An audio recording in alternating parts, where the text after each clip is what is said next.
All right, so I'm going to talk to you all about electric-powered two-wheelers. And what I mean by electric-powered two-wheelers are anything with two wheels with an electric motor and a battery that can move it along. And the question is, are they toys or are they serious transportation? And so I have a few pictures here. We have an electric bicycle all the way down to an electric scooter on the right, and there's a spectrum in between. And the answer to the question is, are they serious transportation, is yes, they are.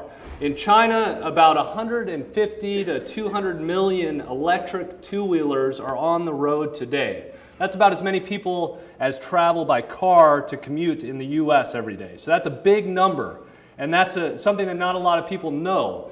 So simply put, they're the most highly adopted form of alternative fuel vehicle, and also they're the most energy efficient vehicle that exists. They're about 10 times more energy efficient as a car, 4 times more than a motorbike, 2 times more than a bus per person. And so that's a big deal. So the question becomes, what do electric two-wheelers replace? We've done a lot of work in China where a lot of these exist, and we find that about half of the electric two-wheelers, electric bikes let's say, replace buses. A smaller percentage replace bicycles, but a growing and important percentage replace cars. Now focus on the red box here, and this is a series of surveys we did in Kunming, China, and we've been seeing the decline of the bicycle and the increase of the car as China has motorized. And a lot of these two-wheelers are replacing motorized vehicles, cars, about 1 in 4 in fact, and that's really important when it comes to congestion, safety, and other things.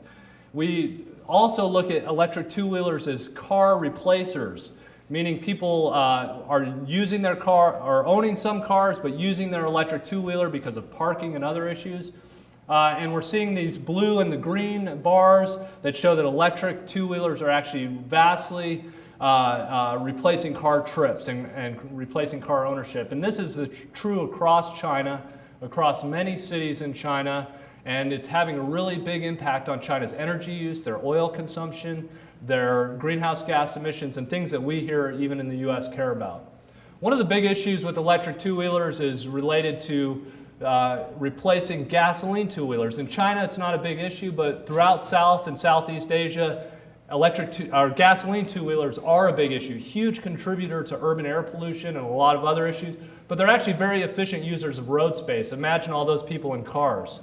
And so we look at electric two-wheelers as replacers of gasoline two-wheelers, and we find that in Hanoi, Vietnam, for example, one of the gasoline two-wheeler meccas, that electric two-wheelers can replace gasoline two-wheelers with a lot of support, meaning good technology, good prices, and so on. So what's not to love? Here's a couple of great clickbait headlines.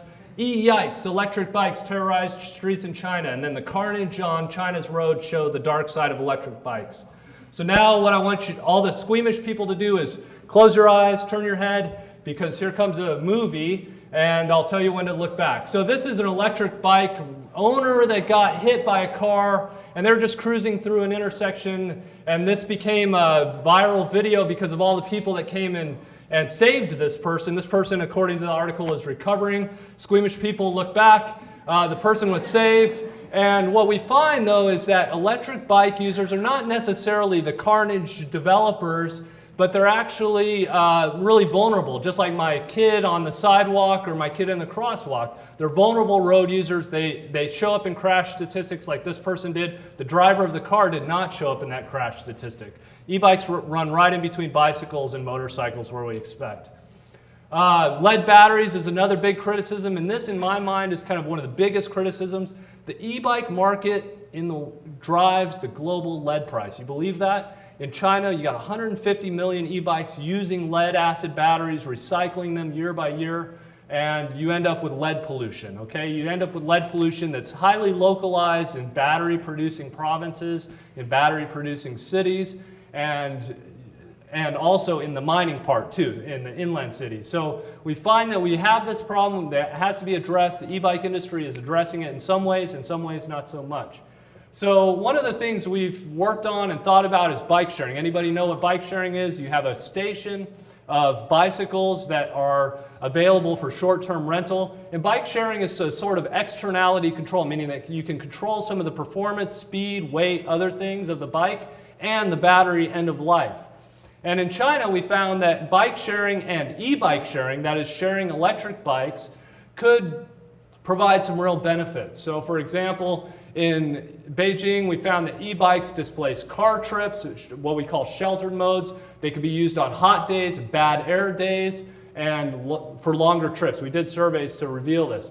Back in the UT study that we performed, we found that e-bikes instead of bicycles actually replaced more car trips than the bicycles did. The bicycles replaced 0% of car trips, where e-bikes replaced something like 11% of car trips. So we found that e-bikes and bike share really could provide some added value.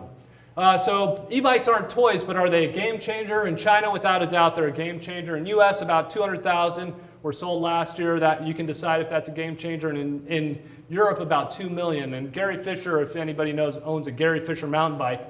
He said this is the next best thing for the bicycle industry in the US. So it's a big deal. So to conclude, the e-bikes are a vulnerable road user, and the industry can be its worst enemy, I could say. They have higher speeds, higher weights. They're pushing for these higher speeds and higher weights. They should perform like bicycles in places where bicycles compete, like motorcycles in places where motorcycles compete. And back to the question, are they toys? I would say that yes and no. Wouldn't it be great if we could ride toys to work, to school, and play with toys all day? And so I'll let you decide if you like them as toys or not. And they don't require tons of recharging infrastructure. Here's a picture I took in China. So thank you.